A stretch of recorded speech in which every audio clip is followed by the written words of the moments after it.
Affaire du meurtre de Théo, un mystère qui bouleverse l'opinion publique. L'affaire Théo a secoué la France et soulevé de nombreuses questions sur la justice, la sécurité et les droits des citoyens. Ce jeune homme, victime d'un acte de violence choquant, est devenu malgré lui le symbole d'une lutte plus large. Aujourd'hui, nous allons revenir en détail sur les événements qui ont mené à cette tragédie, en décortiquant chaque élément de cette affaire complexe qui continue de faire la une de l'actualité. Mais avant de commencer, n'oubliez pas de vous abonner à la chaîne et d'activer la cloche pour ne manquer aucune de nos prochaines vidéos. Si cette vidéo vous semble utile et informative, n'hésitez pas à laisser un pouce bleu. Cela nous aide énormément. Tout commence avec Théo, un jeune homme sans histoire, vivant dans une banlieue paisible, jusqu'à ce jour funeste qui a bouleversé sa vie et celle de sa famille.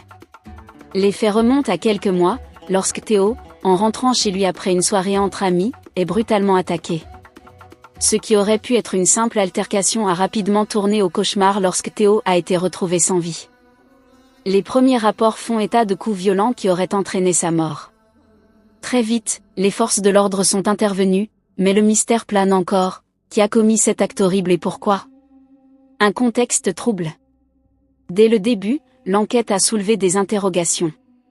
Comment un jeune homme sans antécédents et sans histoire se retrouve-t-il au centre d'un tel drame? Plusieurs hypothèses ont été avancées.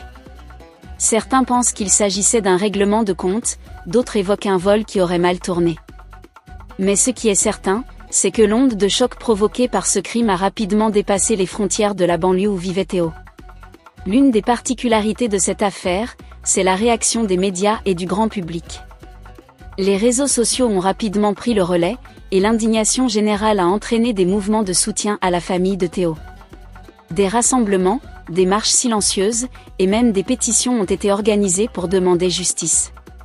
Mais la vraie question reste, où en est l'enquête? L'enquête en cours. Les forces de l'ordre ont travaillé sans relâche pour retrouver les coupables.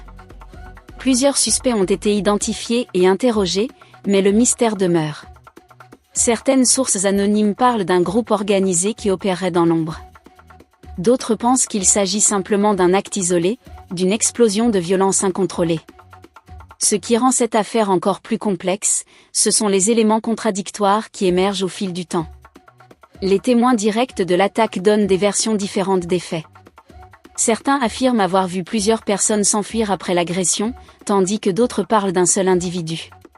Ce flou rend l'enquête extrêmement difficile à résoudre, et l'attente de la famille de Théo, insoutenable. D'ailleurs, qu'en pensez-vous? N'hésitez pas à nous dire dans les commentaires ce que vous croyez être la véritable cause de cette tragédie.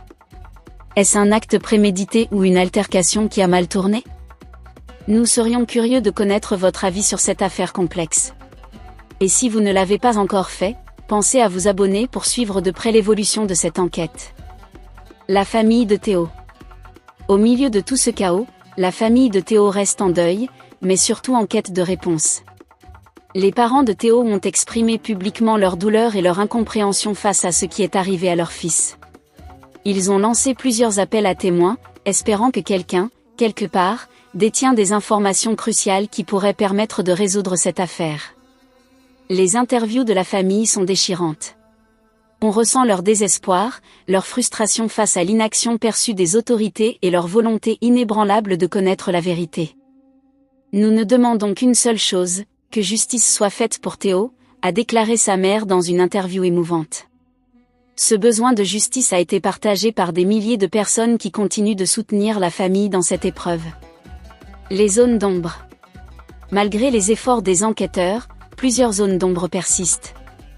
Les preuves sont minces, les témoignages contradictoires, et les pistes se multiplient sans qu'aucune n'aboutisse véritablement. Certains observateurs s'inquiètent d'un possible manque de transparence dans l'enquête, tandis que d'autres estiment que les forces de l'ordre font face à une affaire plus complexe qu'il n'y paraît. Des vidéos de surveillance, récupérées après l'agression, montrent des mouvements suspects dans les environs au moment des faits, mais aucun visage n'a pu être identifié avec précision. Ces vidéos, bien que cruciales, n'ont pas permis de résoudre le mystère, laissant les enquêteurs dans une impasse. Et après? L'affaire Théo n'est malheureusement pas la première du genre, et elle rappelle d'autres tragédies similaires où la justice tarde à se manifester. Ce qui est sûr, c'est que cette histoire aura des répercussions sur la manière dont la sécurité dans les quartiers sensibles sera gérée à l'avenir. La question de la violence urbaine est plus que jamais au cœur des préoccupations, et des voix s'élèvent pour demander des réformes profondes du système judiciaire. L'affaire Théo est loin d'être terminée. Elle continue d'alimenter les discussions, les débats, surtout, elle maintient l'espoir de voir un jour la vérité éclater au grand jour. Les médias et les réseaux sociaux jouent un rôle clé en gardant cette histoire sous les feux des projecteurs, ce qui est crucial pour que justice soit rendue. Si vous avez trouvé cette vidéo intéressante, n'hésitez pas à nous laisser un commentaire avec vos pensées sur cette affaire. Que pensez-vous des zones d'ombre autour de cette